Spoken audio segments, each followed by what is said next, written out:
बिस्मिल्लाहिर्रहमानिर्रहीम। नाज़रीन अस्सलाम वालेकुम। मैं हूं आपका मेज़बान साबिर शाकिर वफाकी दाखिल हुकूमत इस्लामाबाद से कुछ ताज़ा तरीन इत्तलात और हम खबरें आपसे शेयर करते हैं। एक तरफ इमरान खान को क्रश करने का, कुचलने का प्रोजेक्ट जारी है, पाकिस्तान तहरीक इंसाफ को ठिकाने लगाने का प्रोग्राम है और उस पे हर तरह की रियासती मशीनरी, हुकूमती मशीनरी, हर तरह के वसाइल और हर तरह का प्रोपेगेंडा जो है वो इस्तेमाल किया जा रहा है। कौमी खजाने से पैसा खर्च किया जा रहा है, कैंपेन लॉन्च की जा रही हैं, एक नैरेटिव बिल्ड करने की कोशिश की जा रही है और मुसलसल सुबह से लेकर शाम तक पाकिस्तानियों के कान पक चुके हैं ये बात सुन सुन के एक पता नहीं बहुत बड़ा कोई हादसा हो गया और खुदा न खास्ता कौमी सलामती पे हमला हो गया।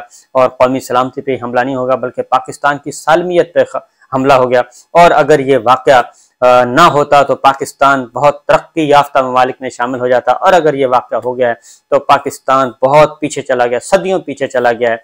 इस तरह की बाकायदा तौर पे कैंपेन लॉन्च की जा रही है, एक मुहिम सुबह से लेकर शाम तक पैकेजेस बन रहे हैं, बने बनाए पैकेजेस आ रहे हैं, रेडीमेड पैकेजेस आ रहे हैं और तमाम टेलीविजन चैनल्स को हुक्म दिया गया है, तमाम टेलीविजन चैनल्स को, तमाम अखबारात को हुक्म दिया गया है कि खबरदार अगर आपने एक लफ्ज भी बोला और तमाम मीडिया मालिकान, तमाम मीडिया चैनल, तमाम मीडिया एंकर्स, सब के सब और तमाम लिखारी जो हैं वो इस वक्त बस ये सोच ही रहे हैं कि आखिर उनके साथ हुआ क्या है और आने वाले दिनों में उनके साथ होगा क्या। और बड़े बड़े नामवर जो हैं लोग जो कि इंसानी हकूक के लंबरदार थे और जो 3.5 साल तक उद्यम मचाया हुआ था, वो सब के सब अब सांप सूंघ गया है और खामोश हैं और उसी डगर पर चल रहे हैं। जो हुक्म आता है उस हुक्म की तामील कर रहे हैं और लोगों को बुला बुला के बताया जा रहा है और उनको स्क्रिप्ट दिखाया जा रहा है कि देखें भाई बिल्कुल बात क्लियर है कि इमरान खान दोबारा वापस नहीं आ रहा, पाकिस्तान तहरीक इंसाफ वापस नहीं आ रही, ये माजी का किस्सा बन चुके हैं, ये चैप्टर क्लोज हो चुका है, इसलिए आप अपना वक्त ज़ाया मत करें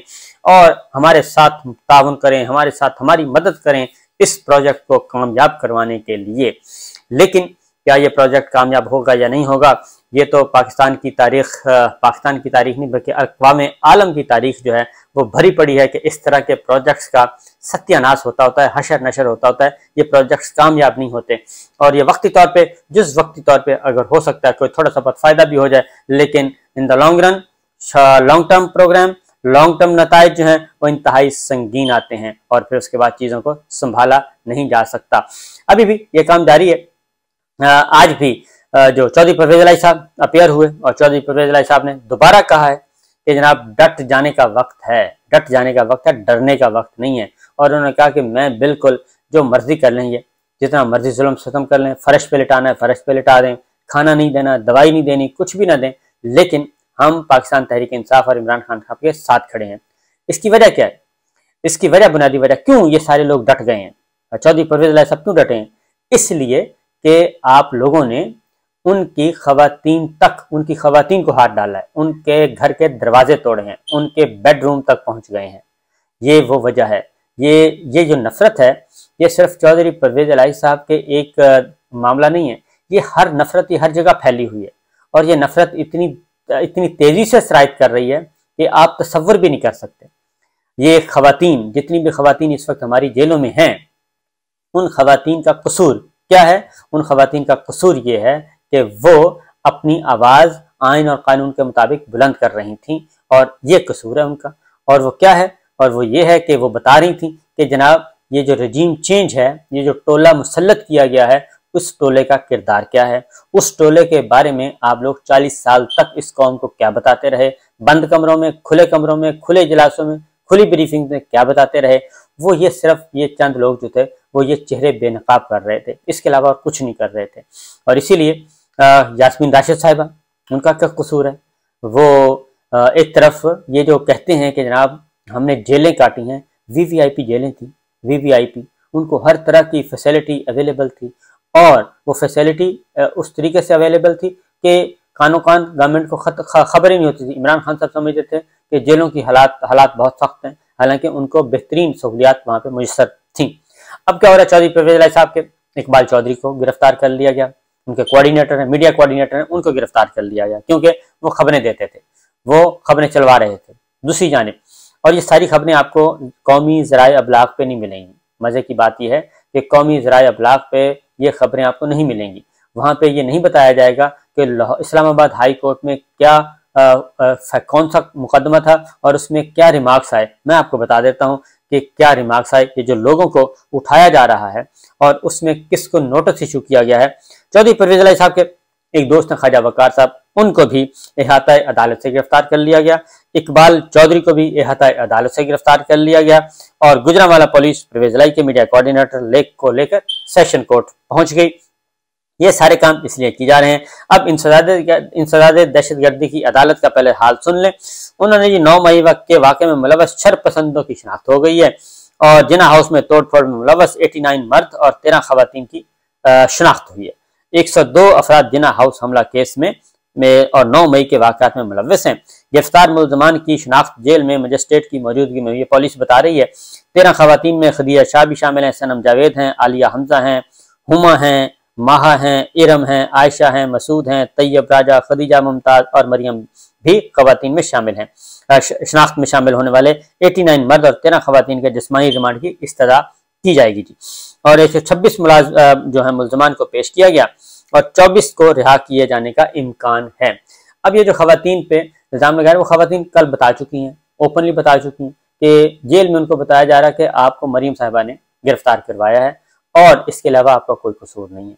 तो उनको वो बताती हैं कि अगर हमारे सोशल मीडिया से कोई मसला है तो वो साइबर क्राइम के तहत मुकदमा दर्ज करें, वो कानून मौजूद है उसके तहत करें, हम वहाँ पे मौजूद हैं, हम अपने आप को पेश करेंगे। लेकिन ये जेलों में डालना, रातों को उठाना और इस तरीके से ये करना, उसकी रीज़न ये आलिया हमजा हो या यास्मीन राशिद हो या दीगर खवातीन, उनको सिर्फ ये कहा गया था कि आप PTI छोड़ दें, इमरान खान का साथ छोड़ दें और हम आपको अभी रिलीज कर देते हैं। लेकिन वो ये मानने के लिए तैयार नहीं है और उन्होंने ये भी बताया कि हम तो किसी हमले में शामिल नहीं, हम तो ना कोर कमांडर हाउस वाले जलाओ घेराव में शामिल है, ना किसी और घेराव में शामिल है। लेकिन इस जितने भी ये शनाख्त परेड हुई है इनमें वो लोग शामिल नहीं है जो बाकायदा तौर पर डॉक्यूमेंट्री चलाई है। अब आलमी ज़राए अबलाग भी उसको दिखा रहे हैं। उसमें जो कुछ दिखाया गया, वो जो लोग हैं जो आराम से आते हैं, आके दरवाज़ा खोलते हैं, लोगों को अंदर भेजते हैं और वो चले जाते हैं, वो अभी तक नहीं है। फिर वो जो एक शख्स है गाड़ियां तोड़ रहा है और वीडियो बनवा रहा है डंडे मार मार के, तो उसका भी अभी तक कोई पता नहीं है, वो भी प्रोड्यूस नहीं हुआ, जिसने अपना चेहरा छुपाया हुआ है। बहरहाल जी, अब एक और काम है, क्योंकि मसला इमरान खान साहब से, इमरान खान साहब को तोड़ना मकसूद है। अभी भी इमरान खान साहब को तोड़ना चाहते हैं। आखिरी इतला आने तक भी इसी पे काम जारी है और उनसे क्या कहते हैं, उनसे कहलवाना चाहते हैं कि जी आप खुद कह दें, आप खुद अलग हो जाएं पॉलिटिक्स से, आप खुद अलग हो जाएं पॉलिटिक्स से, नंबर 1। नंबर 2, अगर आप मुस्तकिल नहीं होना चाहते तो आप पार्टी किसी और के हवाले कर दें। आप पार्टी भी अपने पास रखें, लेकिन आप इलेक्टोरल पॉलिटिक्स में ना आए, यानी कि इलेक्शन ना लड़ें। और इलेक्शन ना लड़ने का मतलब है कि आप वजीर आजम ना बने, आप पार्लिमान में ना आए, आप पीछे बैठ के पार्टी चलाएं। जैसे कि नवाज शरीफ साहब, वो तो डिस्क्वालीफाई हैं, वो तो इसलिए नहीं आ सकते, वो डिस्क्वालीफाई हैं, सजा याफ्ता हैं, मतलूब हैं, मफरूर हैं, उसकी तरह चलाएं। या फिर आप चलाएं अल्ताफ हुसैन की तरह। आप अंदाजा करें कि इस वक्त क्या क्या बातें की जा रही हैं कि उन्हें अल्ताफ हुसैन वाला मॉडल दिखाया जा रहा है कि आप अल्ताफ हुसैन की तरह, वो असेंबली में नहीं आते थे लेकिन पार्टी चला रहे थे और आप उस तरीके से जिंदगी को एंजॉय करें। तीसरा ये कहा जा रहा है कि आप फिर बाहर चले जाएं, कोई थोड़ा सा ब्रेक ले लें, अगला इलेक्शन होने दें, आपके बगैर हम इलेक्शन करवाते हैं, आपकी बारी अगली दफा आ जाएगी। ये सारा कुछ उनको कहा जा रहा है और वो इस पे राजी नहीं है। अब तक जितने भी हरबे इस्तेमाल किए गए, को 150 मुकदमा दर्ज हो चुके हैं, उसमें कोई एक केस भी ऐसा नहीं है जिसमें उनको सजा हो सके। सजा नहीं हो सकती और आम अदालतों में तो सवाल ही पैदा नहीं हो सकता, क्योंकि दहशतगर्दी के मुकदमात हैं, कत्ल के, इक़दाम कत्ल के, तौहीन मजहब के, तौहीन इलेक्शन कमीशन के, तौहीन फलां, तौहीन फलां, तौहीन फलां, ये मुकदमात हैं। और वो इस बात पे राजी नहीं हो रहे अभी तक, आखिरी इत्तला आने तक। वकला जो हैं वो मुतहर्रिक हो चुके हैं, वकला मुतहर्रिक हो चुके हैं और अगली जो फोर्स होगी, अगली जो ये तहरीक है, ये जो सारा कुछ हो रहा है पाकिस्तान में, एक डिक्टेटरशिप मुसल्लत करने की, मुसल्लत हो चुकी है, कोशिश तो नहीं, मुसल्लत हो चुकी है। असल में पाकिस्तान में एक ऐसा निज़ाम लाना मकसूद है जिसमें पार्लिमान जो है वो रबड़ स्टैंप हो, जो हुक्मरान हैं वो रबड़ स्टैंप हो, वो दिखावे के लिए हों और उनके पास इख्तियार कोई ना हो, बाकी उमूर ममलिकत पीछे बैठ के डिफेक्टो गवर्नमेंट जो है वो चलाए। ये सब कुछ हो रहा है। अब एक और काम इमरान खान साहब के लिए हो रहा है, वही हो रहा है जी कि अच्छा, दूसरी जानिब मसला क्या है, ये सारा कुछ इसलिए आम अदालतों से तो हो नहीं सकता था, इसलिए ये 9 मई और 9 मई के बाद फिर आर्मी एक्ट के बाद ऑफिस सीक्रेट एक्ट और फिर फौजी अदालतों से सजाएं, ये हो रहा है। और इंटरनेशनल जो प्रेशर है, इंसान ह्यूमन राइट्स ऑर्गेनाइजेशन का जो प्रेशर है, वो अब प्रेशर बढ़ता जा रहा है। और वो प्रेशर जो है वो अब ये हुकूमत को नहीं ले डूबेगा, वो प्रेशर जो है वो अब रियासत पाकिस्तान के लिए मुसीबत बनेगा। ये इन बुग़्ज़ इमरान में और इंतकाम लेने के चक्कर में इमरान खान और पाकिस्तान तहरीक इंसाफ से हमारे जो 14 जमाती हुक्मरान इत्तेहाद है, ये अब पाकिस्तान के लिए मुसीबत बनता जा रहा है, पाकिस्तान पे पाबंदियां लगवाने के चक्कर में है। क्योंकि ये इस वक्त इनको एक ही है, ये मिलिट्री इस्टेब्लिशमेंट के कंधों को इस्तेमाल करना चाहते हैं और मिलिट्री इस्टेब्लिशमेंट को ये कह रहे हैं कि जनाब हम आपके साथ हैं, बस आप इमरान खान को कुचल दें, हम संभाल लेंगे ये मुल्क, हम आपको जो कहेंगे जितनी चाहेंगे चेरी ब्लॉसम कीवी पता नहीं कौन कौन सी पॉलिश होती है, वो सारी पॉलिशें हम ख़त्म कर देंगे, बल्कि पॉलिशों से भी नहीं, हम अपने हाथों से इतने ज़ोर से बूट चमकाएंगे, आप तसव्वुर नहीं कर सकते कि हम कितने अच्छे मालशी और पालशी हैं।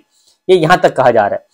और ये पाकिस्तान को भी डुबोएंगे, ये पाकिस्तान के इदारों को भी डुबोएंगे, ये अफवाज पाकिस्तान के लिए भी ख़तरनाक साबित होंगे। ये बात नोट कर लें कि ये 14 जमाती हुक्मरान इत्तेहाद जो है वो अपने इक़्तिदार के लिए, अपने हुसूल इक़्तिदार के लिए वो ऐसा बड़ा ख़तरनाक काम कर जाएगा कि हम देखते रह जाएंगे। उसकी रीज़न ये है कि मुतबादल के तौर पे कुछ भी नहीं है। ये जो लोग मुज़ाकरात करने, एक कासिद का भी जो मुज़ाकरात करने जाता है, मुज़ाकरातकार, तालिबान अफ़गानिस्तान की लड़ाई हो रही थी और आलमी इत्तेहाद से हो रही थी, अमेरिका जैसे मुल्क से हो रही थी, मुज़ाकराती टीम जो है, जो कासिद जाता है, जो सफ़ीर जाता है, उसका यूएन कन्वेंशन के तहत एक उसका स्टेटस है, उसको आप कुछ नहीं कह सकते। अफगान तालिबान के नुमाइंदे दोहा में जाते थे, पूरी दुनिया में जाते थे, उनसे मुज़ाकरात हो रहे थे, लेकिन किसी एक मुज़ाकरातकार को भी अमेरिका जैसे मुल्क ने भी नहीं पकड़ा, उनसे बातचीत चल रही थी। ये असूल हैं, ये एक यूएन कन्वेंशन के आलमी कवानीन के तहत ये असूल हैं और हमारे इस्लाम के भी यही असूल हैं। हजूर अकरम सल्लल्लाहु अलैहि वसल्लम, ये अक़वाम मुत्तहिदा तो अब आई, उससे पहले हजूर अकरम सल्लल्लाहु अलैहि वसल्लम के ज़माने से भी उन तक भी जो मुसैलमा कज़्ज़ाब का नुमाइंदा आया था, उस वक्त भी हजूर अकरम सल्लल्लाहु अलैहि वसल्लम ने उस नुमाइंदे को भी, उसने बहुत गलत बात की थी, उसके बावजूद हजूर अकरम ने कहा था कि इसको कुछ नहीं कहना है, क्योंकि ये एक नुमाइंदे के तौर पे आया, मुज़ाकरात एक पैगाम लेके आया है। लेकिन आज हम क्या कर रहे हैं, वो परवेज़ खटक साहब और असद कैसर साहब जाते हैं, वो भी अंदर हो जाते हैं और उनको डिटेंशन सेंटर में रखा जाता है और वहाँ पे फिर बातचीत की जाती है और वहीं से परवेज़ खटक साहब को इस शर्त पे छोड़ा जाता है कि जनाब आप फिर स्टेटमेंट दें तो ही हम छोड़ेंगे। वो स्टेटमेंट उन्होंने दी तो वहाँ से निकले। ये तो है मुज़ाकरात का हाल कि अगर आप इतने ही सच्चे हैं तो मुज़ाकरात करें, ओपन टेबल पे आएँ, बैठें। तो ये सब कुछ किया जा रहा है और अब इमरान खान साहब के लिए एक नया जाल बुना जा रहा है और वह है कि बुशरा बीबी, वो उनका केस में तो है नहीं नाम, अदालत में नैब कह चुका है जी हम तो ना इनकी गिरफ्तारी मतलूब है, ना हमने इनको नोटिस इशू किया। अब बुशरा बीबी को ये अदालत में अब नैब ने कहा था, क्योंकि उसके बाद मरीम साहबा ने सख्त नाराज़ हुई हैं, वो चेयरमैन नैब से भी और चेयरमैन नैब को लगाने वालों से भी और ऊपर वालों से भी, सबसे, कि ये क्या हुआ, बुशरा बीबी को तो जेल में होना चाहिए था। तो लिहाजा अब ये हुआ है कि अब बुशरा बीबी को गवाह के तौर पर बुलाया जा रहा है, अल-कादा ट्रस्ट में गवाह के तौर पर बुलाया जाएगा और उसके बाद फिर गवाही दिलवाई जाएगी इमरान खान के खिलाफ। ये इस तरह के ताने बाने बुने जा रहे हैं। जाहिर है ऐसा नहीं होना और अभी अदालत दोबारा देखेगी, तो ये सब कुछ हो रहा है। बाकी बातें इंशाल्लाह फिर बताऊंगा कि एक आपको खबर देनी थी, लेकिन व्लॉग लंबा हो गया। इजाज़त दीजिए, अल्लाह हाफिज़।